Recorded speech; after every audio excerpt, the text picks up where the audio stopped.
Najua Kibe ni mtu ambaye amefail kwa maisha. Alikuwa mchungaji, pastor mzima kwa kanisa. Akaona mambo ya Mungu na kanisa ni ujinga. Akahama. Akaenda saa hii, akaenda kaandikwa kama radio presenter, kutenekeza vitu za kidunia. Wakaona watu wa dunia wenyewe wakamkataa, wakasema yeye hawezi. Ndio saa hii kazi yake anatukana watu. Mimi nataka kusema hivi. Wanawake ni mama zetu, ni madada zetu, ni maanti zetu.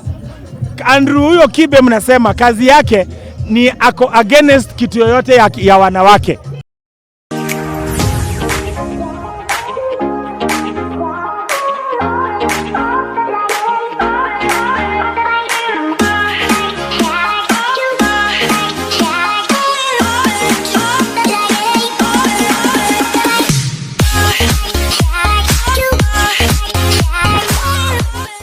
Chama niko aje? Niko salama, chama nako fresh. Tumekuona by the way umefanya kazi mzuri sana pale mbele. Hiyo ndio kazi yangu. Alafu sasa footballer. Wezi ambia footballer umefanya kazi mzuri na kazi yake ni kufunga mabao. Sasa leo tulikuwa tunataka kusema hii event wamekosea sana. Hawawezi leta wale wasanii ambao wametoroka Yesu kama seed, wanawapatia nafasi. Mimi sina shida Mr. Seed akiimba nyimbo ya gospel. Lakini niko na shida kubwa mkituambia event ni ya gospel na mlete Mr. Seed akuje kudanganya watu kwamba dawa ya baridi ni mapenzi. Dawa ya baridi si mapenzi. Dawa ya baridi unachemsha maji moto na ndimu na chai na kahawa, hiyo ndio dawa ya baridi. Ama unaweka makaa kwa jiko. Basi tumeona amepanda pale akazimiwa na akatoka stage. Kwa sababu aliingia event wrong. Hata sisi hatuendangi kwa bar mahali kuna walevi, tunaenda tunazima muziki, tunaanza kuwahubiria. Kwa sababu as much as tunataka kuwahubiria, hatuwezi walazimisha. Sawa? Mr. Seed pia hawezi jilazimisha kuja kanisani kuleta zile tabia mbaya za duniani kanisani. Mimi najua hii ni event ya gospel, hii ni kama kanisa. So kanisani hatuwezi ruhusu msanii ambaye ametoroka Yesu aingie kwa event ya gospel na apande stage. Na unajua kama binadamu akipanda na aimbe nyimbo yake ya kitambo, hatuna shida. Lakini uimbe nyimbo ambayo si ya Yesu, hatuwezi kubali. Si vizuri. Kama ni ugomvi umeweka na yeye. Labda wewe ndio umefanya hivyo, aenda aseme hivi na hivi. Sisi Yesu wakati alienda kwa nyumba ya baba yake, akapata watu wameigeuza nyumba ya baba yake, akaifanya kuwa soko. Yesu alichukua kiboko na akachapa watu. Mr. Seed ako na bahati, akili yangu haikuruka. Tungemtandika kwa stage na tumwambie tunampenda. Kuna swali moja hapa. Si unamjua huyu jamaa anajiita Kibe? Kibe, unafeel aje kikuita ile jina anakuitaka Andrew Kibe. Unajua Kibe ni mtu ambaye amefail kwa maisha. Alikuwa mchungaji, pastor mzima kwa kanisa. Akaona mambo ya Mungu na kanisa ni ujinga. Akahama. Akaenda saa hii, akaenda kaandikwa kama radio presenter, kutenekeza vitu za kidunia. Wakaona watu wa dunia wenyewe wakamkataa, wakasema yeye hawezi. Ndio saa hii kazi yake anatukana watu. Mimi nataka kusema hivi. Wanawake ni mama zetu, ni madada zetu, ni maanti zetu. Andrew huyo Kibe mnasema kazi yake ni ako against kitu yoyote ya wanawake. Umenielewa? Wanawake ni madada zetu, ni mama zetu, na alizaliwa na mwanamke. Eti wanaume sijui hatufai kusikiza wanawake.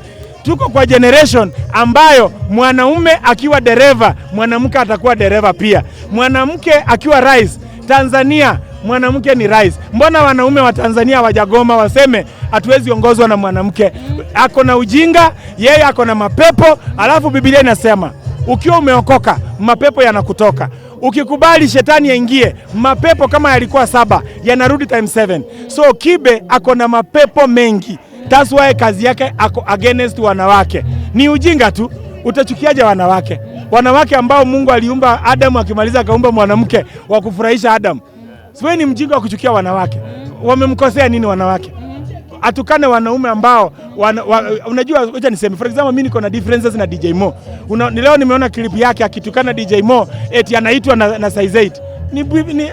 Sasa niulize, si hata mtoto wako anaweza kukuita na uende? Sasa ana akili, ameruka akili. Tunafikiria labda Ringtone pia wewe utakuwa kama maybe uchukue kiti ya MCA, governor kama rafiki yako Bahati pale. Wewe uko na plans gani kuhusu hiyo nini? Niko na kiti kubwa sana. Ile kiti niko nayo ni kubwa, iko kubwa mbinguni na duniani na mbinguni. Mimi ni chairman wa gospel na sidhani kama kuna kiti ambayo ni kubwa kushinda kuwa chairman wa gospel. Yaani sidhani. So hiyo viti zingine ni ndogo ndogo na mimi sipendi mambo madogo madogo. Mimi napenda magari makubwa, napenda nguo expensive, napenda masaa kubwa, napenda simu kubwa, napenda life kubwa, napenda kiti kubwa. Kiti ya MCA, MP, senator, governor, hizo ni viti za kiduniani, ni ndogo. Ile kiti niko nayo ni kiti ya kutoka mbinguni ya kusimamia kazi ya Mungu. Yesu ambaye alinitoa kuwa yatima ya chokora amenifikisha hapa. So mimi nafanya kazi ya Mungu. Maybe tukimalizia ningependa uweze kuongelesha secular artist wanakuja pale kuperform kwa stage ya Mungu. Unaona hapo hivyo umeenda na watu wamefurahia sana kwa sababu wewe kama chairman. Unajua mimi nataka kumwambia Mr. Sid na mkiweza kumpostia mmwambie Mr. Sid tunampenda kama binadamu kama Mkenya. Lakini yeye alishaamua hataki mambo ya Mungu. So asikuje na apenyeze atumie, unajua ametumia marafiki zake. Marafiki zake wakiingia, akaingia na akabaki kwa stage na alikuwa amepanga na DJ. Umenielewa? So siwezi mlaumu mwenye event. Mwenye event pia ameshtukia wanaimba nyimbo za kidunia kwa sababu hata Wakristo wanasikizanga wakati mwingine nyimbo za kidunia tunaishi, lakini kanisani hatuwezi imba nyimbo za kidunia. Haiwezekani. Haiwezekani. Yes. Ni kama mlevi kuja kwa kanisani kwa pulpit na aanze kukunywa pombe. Mlevi anaruhusiwa kuja kanisani na asikilize pastor. Si eti mlevi akuje na bia aanze kukunywa. Haiwezi. Okay, chairman Ivan Bramwell hapa kutoka Ivan TV. Bana tumemwona nikirudi pale kwenye Kibe tu huyo mmoja. Kibe anasema bana una uhusiano na content creator mmoja maarufu anafahamika kama Eve Mungai. Hivi ni kweli? Niko na mahusiano makubwa sana na Eve Mungai. Uhusiano wa kwanza, bwana wa Eve Mungai ni rafiki yangu. Uhusiano wa pili, Eve Mungai ni Mkenya.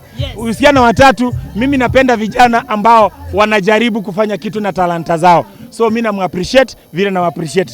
Ni dada yangu, ni Mkenya kama mimi. So kama mahusiano mengine sijui. Mahusiano ni kwamba nakuwa nimekomandiwa na Biblia kupenda wenzangu. Kitendo ulichomfanyia pale Mr. Sid kidogo uone kinakinzana na maadili ya Kikristo. Kitendo gani nimemfanyia? Wale wanasema kama si chairman Mr. Sid ile ngoma ingechezwa. Wewe ungeruhusu walevi wakuje wakunywe pombe kanisani Jumapili? Hapana, singeruhusu. Asante. Alafu chairman, tunaona president wetu Kibaki ametuacha na nyinyi kama artist hatujaona mkitoa hata wimbo. Kwanza alikuwa na expect chairman wa gospel atakuwa ameachilia. Niko na ngoma ya Kibaki, producer ndiye amenichelewesha. Anaendelea akifanya mastering. Sijui kwa nini ana master polepole. Ndio tunashindwa. Inatoka. Okay. Sawa. Hivi chairman tumalize. Umepata mtu? Nitapata wakati hapo sawa.